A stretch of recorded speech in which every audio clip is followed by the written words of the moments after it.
to sing today. He has sold an incredible 7 million albums worldwide. That makes him what, Ruth? Makes him a superstar. It does. The best-selling classical artist of all time in the UK. How about that? It makes you smile. Not bad, is it? Not bad at all. Not bad for a lad from Salford. Oh, not bad from enough. And this is your new album. So 20 years since your first album. 20 years since the release of the first record. So we've called this 20. Yes. So this must be very special to you. How did you choose what was going to go on it? A lot of the songs kind of pick themselves. The song that I'm going to sing next was an obvious choice. You know, it's a fan's favourite. You know, if I get to the end of the night and I've not sung it, you can guarantee there's going to be someone in the audience shouting out, Nessun, Dorma! That was a big change in your career, was it, the first time you sang? Do you remember where you were, what you were doing? That was about 1995, and the first time I ever sung it was in a working men's club. It was the first time I ever got a standing ovation. And how were you received in working men's clubs? Initially, I mean, it's funny because it's the industry of hard knocks, the working men's club. So, you know, I'd be stood there on the stage. I mean, I'd be doing a Buddy Holly number, say, you know, rave on, oh my love, oh my kissing. I'm just stood there like that, oh my love, oh my kissing. I hardly moved. I had no stagecraft. That 10 years that I spent doing the backstreet working men's clubs were probably the biggest thing that helped me develop my career and be able to communicate with an audience, not just sing. But the audience is so diverse, Russell. I mean, you're talking about the working men clubs there, but also then you've got to be accepted into classical circles as well. Was that hard? In some circles, I don't think I was accepted, and maybe still not today.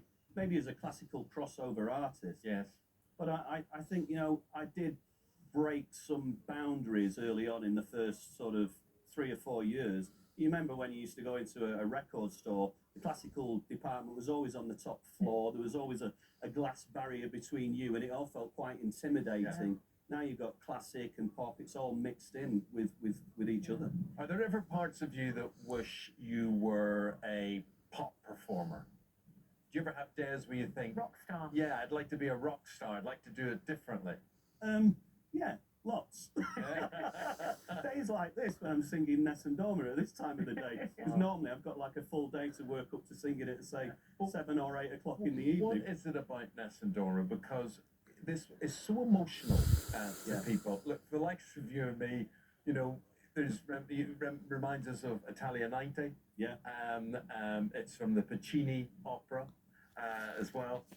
But it is emotional. People who won't even be into classical music will well up at this. It's powerful, isn't it? It's the most famous tenor aria of all time. So, I mean, to sing it, it's a wonderful... I've been singing it now for about 25 years in total.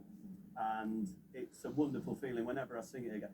Even more wonderful at the moment because I haven't sung in anger since December of last year. Yeah. So look, I know you've got plans, and we're going to talk about those. If you would give us the rendition then of Nessun Dorma, we'll appreciate that, and we'll have a brief chat again. Pleasure. There are literally people coming to all the windows in the offices and things around here, watching them all. Look at that. Good luck. Here he is. Here is Russell Watson. Stand back, enjoy, and feel a part of this. Nessun Dorma.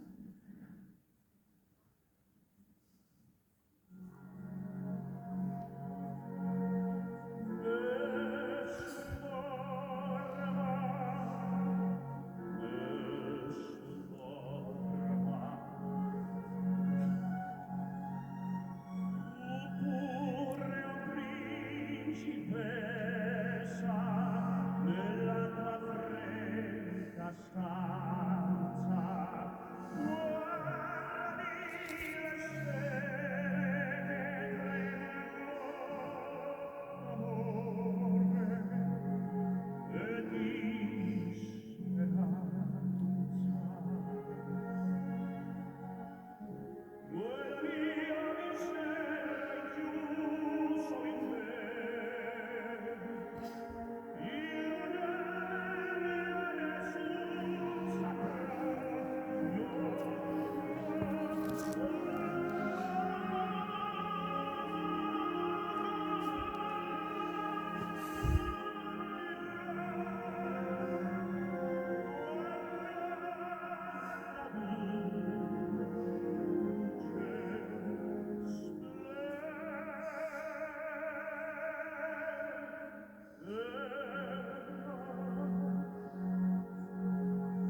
And that Bit emotional. Yeah, very emotional. And that was the song that launched it all for you, that got you known.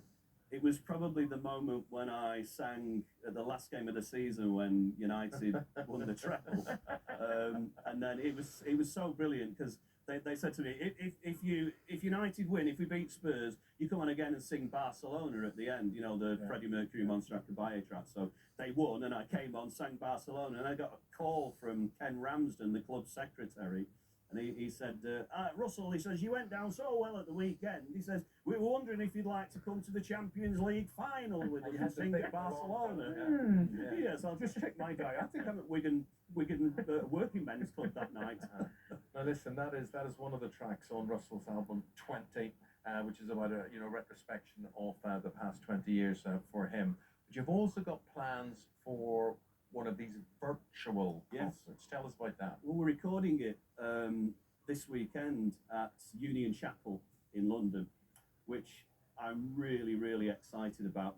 Unfortunately, we can't have an audience there. It's going to be just me on my own, but we're hoping that, it's going to give the fans something to smile about, because obviously I've, had the tour's been moved now 3 times, so hopefully it'll just give them something to smile about, and we'll give them some of the old classics.